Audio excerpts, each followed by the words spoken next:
नमस्कार दोस्तों, स्वागत है आप सभी का आपके अपने YouTube चैनल लर्निंग मातृभाषा हिंदी में।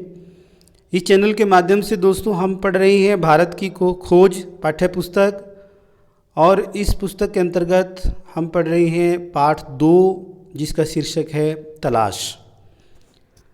तो जैसा आप स्क्रीन पर देख रहे हैं, जो लास्ट पैरा है हमारा, अंतिम जो पैरा है, इससे पहले का हिस्सा हम पिछले वीडियो में पढ़ चुके हैं। आज हम यहाँ अंतिम पैरे पृष्ठ संख्या 5 पर यहाँ से शुरू करने जा रहे हैं।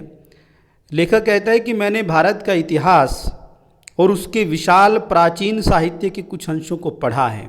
कि भारत का जो इतिहास रहा है और उसका जो विशाल और विस्तृत जो साहित्य है, लिटरेचर है, उसके मैंने अंशों को पढ़ा है। अंशों को ध्यान दीजिएगा, पूरा लिटरेचर नहीं कह रहा है, पूरा साहित्य नहीं कह रहा है। वो कहता है मैंने कुछ अंशों को पढ़ा है, यानी कुछ हिस्सा उसका पढ़ा है। और मुझ पर विचारों की तेजस्विता, भाषा की स्पष्टता और उसके पीछे जो सक्रिय मस्तिष्क था, उसकी समृद्धि ने गहरा प्रभाव डाला है। मुझ पर यानी लेखक के ऊपर।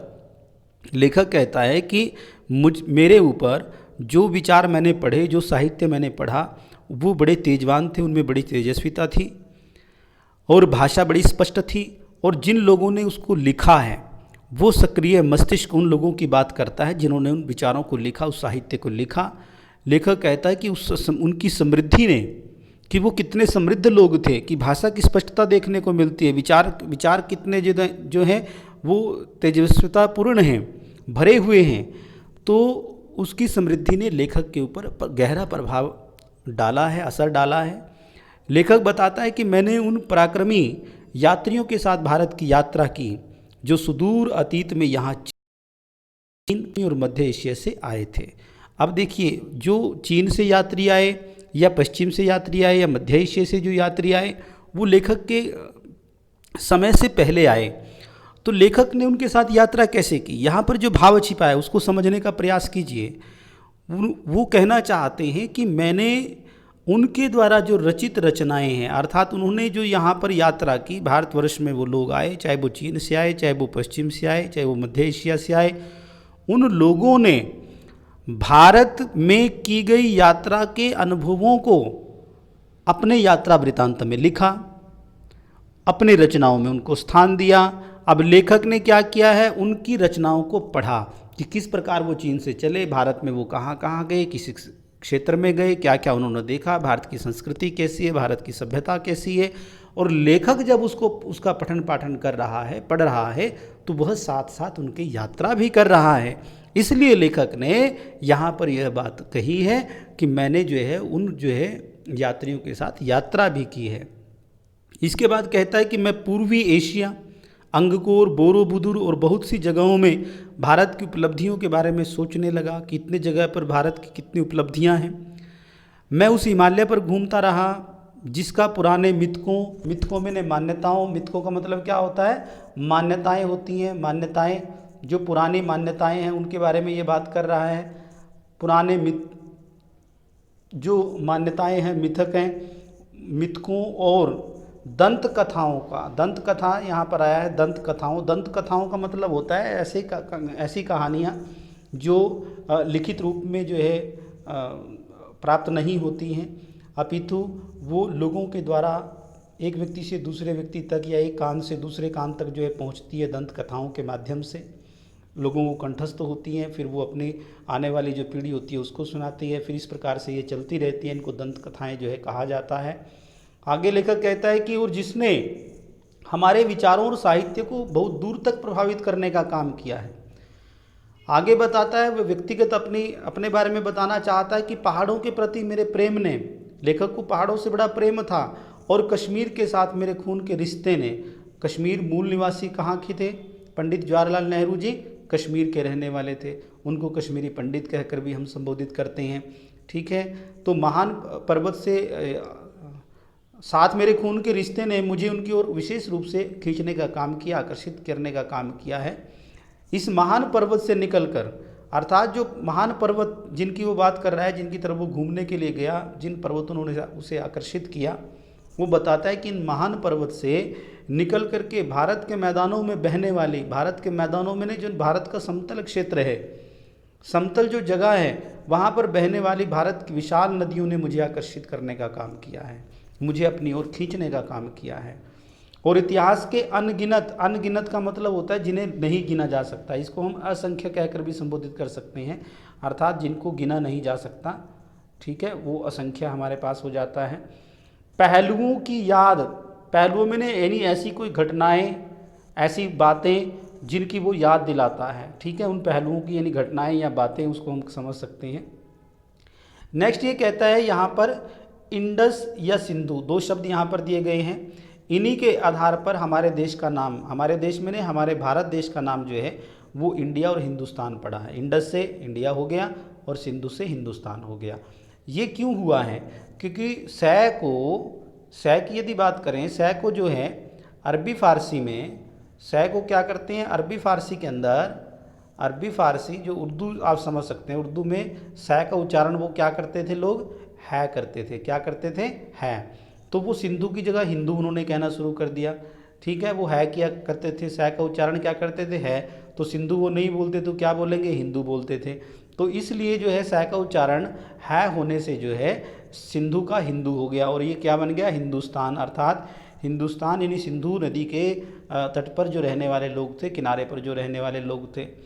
और इसी सिंधु नदी को पार करके लेखक बताता है हजारों वर्षों से यहाँ जातियाँ, विभिन्न जातियाँ, विभिन्न जातियों के लोग, विभिन्न धर्मों से जुड़े हुए लोग और कबीले, काफिले और फौजें जो हैं वो आती रही हैं। ब्रह्मपुत्र इतिहास की मुख्य धारा से लगभग कटी हुई है। यहाँ पर दूसरा, अब यहाँ पर पहले उसने सिंधु के बारे में बताया है, अब ब्रह्मपुत्र के बारे में बता रहा है। ब्रह्मपुत्र एक नदी का नाम है। ब्रह्मपुत्र के बारे में कहते हैं कि इतिहास की मुख्य धारा से लगभग ये कटी हुई है। मुख्य धारा का मतलब होता है जो प्रचलन में नहीं है, अर्थात जो बातचीत का माध्यम नहीं है, जिससे हमने किनारा कर लिया है। ब्रह्मपुत्र इतिहास की मुख्य धारा से लगभग कटी हुई है, अर्थात इसके इतिहास के अंदर ब्रह्मपुत्र नदी के बारे में इतिहास में कहीं कोई जानकारी उपलब्ध नहीं होती है। कटी हुई है का मतलब क्या है कि जानकारी उपलब्ध नहीं होना, जानकारी उपलब्ध नहीं होना, जानकारी उपलब्ध नहीं होती है, ठीक है, ये इस प्रकार से आप समझ सकते हैं।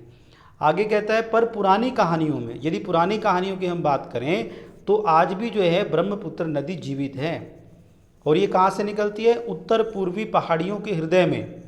उत्तर पूर्व की जो पहाड़ियाँ हैं, उत्तर और पूर्व के बीच की जो पहाड़ियाँ हैं, उत्तर और पूर्व के बीच में जो पहाड़ियाँ हैं, उन पहाड़ियों के हृदय में पड़ी जो गहरी दरारें हैं, अर्थात उन पहाड़ियों के बीच में दरारें पड़ी हुई हैं, उन दरारों से जो है ये बरबस मार्ग बनाती हुई आगे बढ़ती हैं, अर्थात अपना रास्ता अपने आप बनाती हुई जो है आगे बढ़ती हुई भारत में प्रवेश करती हैं, भारत में एंट्री करती हैं। और उसके बाद कहता है और फिर पहाड़ों और जंगलों से भरे मैदान के बीच, पहाड़ों और जंगलों से भरा जो मैदान है उसके बीच में ये शांत रमणीय धारा के रूप में, यहाँ पर रमणीय शब्द आया है। रमणीय का मतलब होता है सुंदर, ठीक है, रमणीय का मतलब क्या होता है, सुंदर होता है, ठीक है, सुंदर जो है धारा के रूप में ये बहने लगती हैं। यमुना, अब नेक्स्ट कौन सी बता रहा है वो, नेक्स्ट कौन सी बता रहा है, नेक्स्ट ये बता रहा है यमुना। यमुना जिसके चारों ओर नृत्य, उत्सव और नाटक से संबद्ध न जाने कितनी पौराणिक कथाएं एकत्र हैं। संबद्ध का मतलब होता है संबंधित या मिली हुई, ठीक है ना, संबंधित ये समझ सकते हैं हम, इसको संबंधित समझ सकते हैं, संबंधित, जुड़ी हुई भी कह सकते हैं आप इसको, जुड़ी हुई, ठीक है ना, जुड़ी हुई, संबंध का मतलब क्या हो गया, जुड़ी हुई हो गया। तो इस प्रकार से हम इसको समझ सकते हैं। और यमुना जिसके चारों नृत्य, उत्सव और नाटक से संबंध न जाने कितनी पुरानी कथाएं हैं। पुराणों में हमें बहुत सारी कथाएं सुनने को मिलती हैं। यदि उदाहरण के लिए हम समझें तो आपने महाभारत देखी है, कृष्ण लीला आप लोगों ने देखी है, तो उसमें भगवान श्री कृष्ण जो है यमुना के तट पर ही रहे हैं, वहीं पर उनकी जितनी क्रीड़ाएं हुई वहीं पर हुई। कालिया नाग को उन्होंने यमुना में ही जो है वहाँ से भगाया था। तो बहुत सारे किस्से जो कहानियाँ जो हैं वो हमारी यमुना नदी से भी जुड़ी हुई हैं, जो पुराणों में हमें देखने को मिलती हैं। आगे कहता है इन सब से बढ़कर है भारत की नदी गंगा। अब यहाँ गंगा की बात ये कर रहा है, भारत की नदी गंगा के बारे में ध्यान से सुनना और समझना, गंगा के विषय में क्या जानकारी देते हैं कि इन सब से बढ़कर है भारत की नदी गंगा, जिसने इतिहास के आरंभ से ही, अर्थात जब से इतिहास जो है शुरू हुआ है, जब से हिस्ट्री क्रिएट हुई है, तब से ही उसने क्या कर दिया, तब से ही वो जो है भारत की नदी गंगा आरंभ से ही भारत के हृदय पर राज किया है। अब भारत के हृदय पर राज करने का अभिप्राय क्या है, यहाँ पर देखिए, भारत के हृदय पर राज किया का मतलब क्या है कि भारत में रहने वाले जो लोग हैं, भारत में बसने वाले जो लोग हैं, उनके मनों में, उनके दिलों में जो है गंगा के प्रति, जो नदी है उसके प्रति कितनी श्रद्धा है, कितना विश्वास है। उसी विश्वास के कारण ये कहता है लाखों की तादाद में, तादाद यहाँ पर शब्द आया है, तादाद का मतलब होता है संख्या, तादाद का मतलब क्या होता है, संख्या, यानी लाखों की संख्या में, लाखों की संख्या में लोगों को अपने तटों की ओर खींचा है। तटों की ओर खींचने का मतलब क्या है, उसने, किसने, गंगा नदी ने अपने घाटों के लोग गंगा नदी के घाटों पर स्नान करने के लिए जाते हैं, भारत के कोने कोने से जाते हैं, चाहे भारत के किसी भी हिस्से में वो रह रही हों, तो अपने तटों की ओर खींचने का काम किया है। लेखक कहता है कि प्राचीन काल से आधुनिक युग तक, पुराने समय से लेकर के आज के युग तक गंगा की गाथा जो है वो भारत की सभ्यता और संस्कृति की कहानी है। यदि गंगा की कहानी की बात करें, गाथा की बात करें, तो भारत की सभ्यता और संस्कृति की कहानी को बयान करती है। आगे लेखक बताता है कि मैंने पुराने स्मारकों और भग्नावशेषों को, पुरानी मूर्तियों और भित्ति चित्रों को देखा। अब देखिए यहाँ पुराने स्मारकों में जो पुरानी चीज़ें हैं, भग्नावशेष होता है, भग्न में होता है टूटी हुई, अवशेष में होता है बचा हुआ, अर्थात जो इमारतें टूट गई हैं, टूटी जो इमारतें हैं लेकिन उनका कुछ हिस्सा बचा हुआ है, उसको लेखक ने देखा। और इसके साथ साथ पुरानी मूर्तियों को देखा। भित्ति, भित्ति शब्द आया, भित्ति का मतलब होता है दीवार, भित्ति का मतलब क्या होता है, दीवार।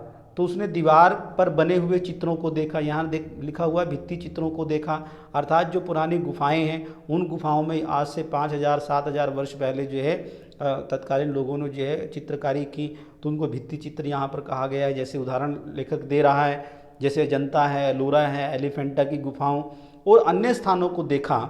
इसके बाद कहता है मैंने आगरा और दिल्ली में कुछ समय बाद बनी खूबसूरत इमारतों को भी देखा है, जहाँ का प्रत्येक पत्थर, अर्थात उन इमारतों में लगा हुआ एक एक पत्थर जो है वो भारत के अतीत की कहानी को कह रहा था। आगे कहता है मैं अपने शहर इलाहाबाद में या फिर हरिद्वार में महान स्नान पर्व कुंभ के मेले में जाता हूँ। अब कुंभ का मेला पता है आप लोगों को, भरता है हमारे भारतवर्ष के अंदर, साल कई वर्षों में आता है। तो वहाँ पर संपूर्ण भारत से, पूरे भारत से जो है लोग स्नान करने के लिए जाते हैं गंगा के तट पर। इलाहाबाद में जो धार्मिक स्थान है वहाँ पर जाते हैं, हरिद्वार में जाते हैं। तो लेखक कहता है कि मैं मेले में ज़रूर जाता हूँ और वहाँ पर जाकर के क्या देखता हूँ कि वहाँ अब भी, आज भी जो है सैकड़ों और हज़ारों की तादाद में, तादाद में नहीं संख्या में लोग स्नान करने के लिए आते हैं। तो लेखक वहाँ जाता है और देखता है कि आज भी इतने समय बीत चुका है, कब से ये परंपरा चली आ रही है और आज भी वहाँ हज़ारों की संख्या में लोग जो है स्नान करने के लिए जाते हैं। वैसे ही जैसे हज़ारों वर्ष से उनके पुरखे, पुरखे शब्द यहाँ पर आया है, पुरखे का मतलब होता है पूर्वज, यानी उनके दादा परदादा, जिसको हम कहते हैं दादा परदादा, ठीक है, दादा परदादा, तो ये क्या हो गए, पुरखे हो गए, पूर्वज हो गए। तो ये कहता है जिस प्रकार से उनके दादा परदादा जाया करते थे, पुरखे जाया करते थे गंगा स्नान करने के लिए, तो लोग आज भी जो है भारत के सभी कोनों से वहाँ पर गंगा स्नान के लिए आते हैं। आगे ये बताता है कि मुझे 1300 साल पहले, देखिए मुझे 1300 साल पहले चीनी यात्रियों और कुछ दूसरे लोगों द्वारा लिखे इन पर्वों के वर्णनों की याद आ जाती है। पर्वों में ने त्यौहार, वर्णन में ने उनकी बातें, जो घटनाएं उन्होंने लिखी हैं, लेखक कहता है मुझे आज भी वो याद आ जाती हैं। यहाँ पर एक शब्द आया गोकी, गोकी नहीं है ये शब्द है जोकी, याद रखना, जोकी शब्द है, ठीक है। जो कि उस समय भी ये मेले पुराने पड़ चुके थे। देखिए 1300 वर्ष पहले तो चीनी यात्रियों ने इसके बारे में लिखा है, लेकिन ये लेखक बताता है कि तब भी ये मेले जो है बहुत पुराने पड़ चुके थे, 1300 साल पहले भी, यानी उससे पहले के चले आ रहे हैं, ठीक है। अनजाने प्राचीन काल में ये गुम हो गए हैं। मुझे हैरत होती थी, हैरत होती का मतलब होता है, हैरत का मतलब होता है आश्चर्य, हैरानी भी कह सकते हैं आप, आश्चर्य कह सकते हैं, हैरानी कह सकते हैं, आश्चर्य होता है, होती थी कि वह कौन सी प्रबल, प्रबल मैंने मजबूत, मजबूत या दृढ़, जिसको हम कह सकते हैं मजबूत या दृढ़, मजबूत या दृढ़ जो है, कौन सी ऐसी आस्था थी, आस्था मैंने विश्वास था, जो हमारे लोगों को अनगिनत पीढ़ियों से भारत की इस प्रसिद्ध नदी की ओर खींचती रही है। लेखक जो है आश्चर्यचकित हो जाता है कि कौन सी ऐसी प्रबल आस्था है, कौन सी ऐसी मजबूत विश्वास है जो हमारे लोगों को अर्थात भारतीयों को अनगिनत पीढ़ियों से अर्थात इतनी पीढ़ियाँ इतनी जनरेशन जो है से ये परंपरा चली आ रही है कि भारत की प्रसिद्ध नदी की ओर आज भी लोग खींचे चले जाते हैं कि ये क्या कारण है। आगे लेखक कहते हैं, मेरे अध्ययन की पृष्ठभूमि के साथ इन यात्राओं और दौरों ने मिलकर मुझे अतीत में देखने की अंतर्दृष्टि दी है। अर्थात मैंने जो कुछ पढ़ा, जो कुछ मैंने यात्राएं की, उससे क्या हुआ, मुझे अतीत में देखने की, भूतकाल में देखने की अंतर्दृष्टि प्राप्त हो गई। अंतर्दृष्टि का मतलब होता है भीतर से अनुभव करना, अंदर से अनुभव करना, भीतर से देखना। मैं अतीत को भीतर से देखने लगा, भीतर से अनुभव करने लगा। मेरे मन में भारत की जो तस्वीर थी, भारत के प्रति जो मेरे मन में एक तस्वीर बन गई थी, उसमें धीरे धीरे सच्चाई का बोध जो है घर करने लगा। और ये यात्रा करने से, अध्ययन करने से, दौरे करने से मुझे पता चला कि जो मैंने भारत के बारे में सुन रखा था, भारत के बारे में सुन करके जो मेरे मन में जो तस्वीर बन गई थी, आज मुझे वो सारी बातें सच्ची जो है लगने लगी थी। लेखक बताता है कि मेरे पूर्वजों की भूमि में ऐसे जीते जागते लोग आबाद हो गए जो हंसते रोते थे।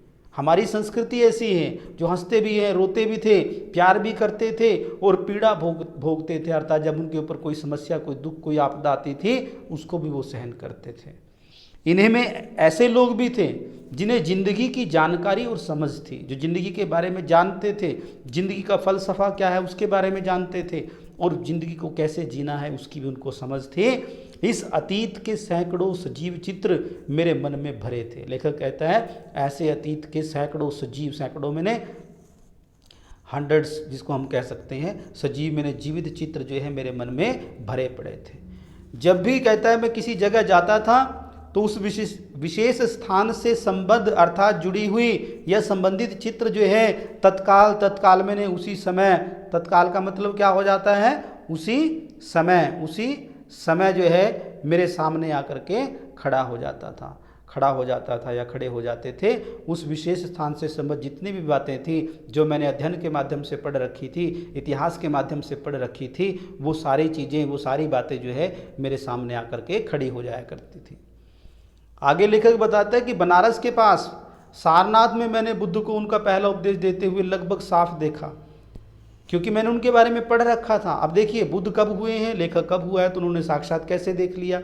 यहाँ पर भी है, विषय की गहराई को हमने समझना, पंक्तियों में क्या भाव छिपा हुआ है उनको समझना है, और यही आपका सही अध्ययन है।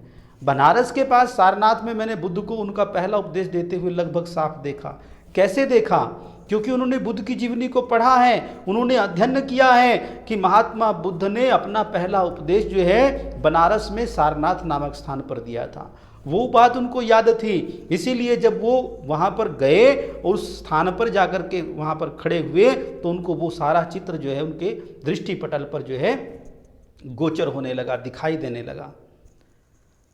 2500 वर्ष का फासला, यानी 2500 वर्ष पहले की ये बात कर रहा है, समय इतना बीत चुका है, तय करके उनके कुछ अभिलिखित शब्द अर्थात उनके द्वारा जो लिखे हुए जो शब्द थे वो लेखक को ऐसा लग रहा था जैसे दूर से आती प्रतिध्वनि की तरह उसके कानों में पड़ रहे थे, उसे सुनाई दे रहे थे। प्रतिध्वनि का मतलब होता है इको टाइप, यानी जब आवाज़ आपको दूर से सुनाई दे रही हो, ठीक है ना, डबल आवाज़ जिसको हम कहते हैं, क्योंकि उसके अंतर्मन में वो बात है, उसने उसको पढ़ रखा है कि महात्मा बुद्ध ने क्या कहा था, क्या उनकी जो है अभिलिखित जो शब्द थे वो क्या थे, वो सारे उन्होंने पढ़ रखे हैं। तो जब उसके मन में वो विचार उठते हैं, उसकी आत्मा में वो विचार उठते हैं, तो क्या होता है, उसको वही शब्द जो है उसके कानों में गूंजने लगते हैं। तो आगे ये कहता है, अशोक के पाषाण स्तंभ, अशोक के पाषाण में पत्थर, स्तंभ यानी जो पिलर समझ सकते हैं आप, जैसे अपने शिलालेखों के माध्यम से, शिलालेख यानी शिला के ऊपर, पत्थर की जो शिला होती है उसके ऊपर लेख मैंने लेखन किया हुआ है, उसके माध्यम से लेखक बताता है कि मुझे एक ऐसे आदमी के बारे में बताते हैं, एक ऐसे आदमी के बारे में पता चला है जो खुद एक सम्राट होकर भी किसी अन्य राजा और सम्राट से महान था। वो कौन था? अशोक था। वो कहाँ से पता चला है? शिलालेख के माध्यम से पता चला, इन स्मारकों के माध्यम से लेखक को पता चल रहा है। फतेहपुर सीकरी में अपने साम्राज्य को बुलाकर बैठा अकबर विभिन्न मतों के विद्वानों से संवाद करता है, वाद विवाद कर रहा है। उसको विभिन्न मत के लोग हैं, विभिन्न धर्मों को मानने वाले लोग हैं, विभिन्न जातियों के लोग हैं, लेकिन फिर भी वो महान अकबर क्या करता है, उन लोगों के साथ संवाद करता है, उन लोगों के साथ वाद विवाद करता है। क्यों करता है? क्योंकि वह जिज्ञासु है, वह जानने का इच्छुक है, वह जानना चाहता है कि मेरी प्रजा में क्या चल रहा है, मेरी प्रजा सुखपूर्वक जीवन यापन कर रही है कि नहीं कर रही है। और यहीं से बात निकल करके आती है कि वह जिज्ञासु भाव से मनुष्य की जो शाश्वत समस्याएं हैं उनका हल तलाश कर रहा है। जो उसकी शाश्वत समस्याएं हैं, जो चिरकाल से चली आ रही हैं, वो उन समस्याओं का समाधान कैसे करे, इसी बात पर जो है वो चर्चा करता है। इन सब बातों का लेखक को कहाँ से पता चला है? इतिहास के अध्ययन से पता चला है, यात्राओं के माध्यम से पता चला है, स्मारकों के माध्यम से पता चला है। तो आज का जो है पृष्ठ संख्या 7 पे हमारा अंतिम पैरा मैं पढ़ने जा रहा हूँ।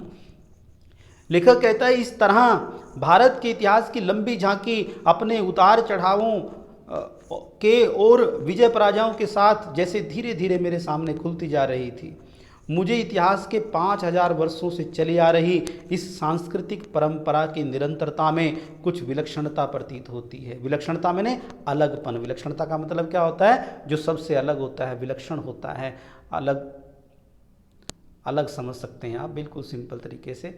अलग जो होती है, विलक्षण होती है, सबसे हटकर होती है, वैसा उसको प्रतीत हो रहा है।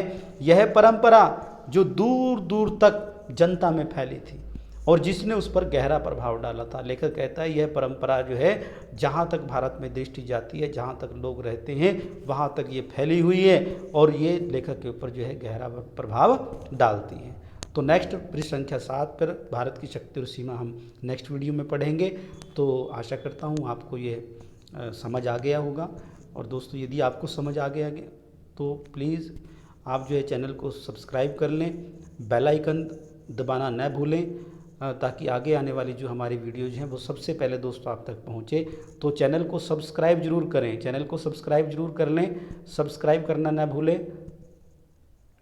सब्सक्राइब करेंगे और आप बेल आइकन जो जरूर दबाएं, बेल आइकन जो है वो ज़रूर दबाएं, ताकि आपको आने वाली आगे जो वीडियो हैं वो सबसे पहले मिलती रहें। तो आज के लिए इतना ही। बहुत बहुत धन्यवाद दोस्तों, बहुत बहुत धन्यवाद।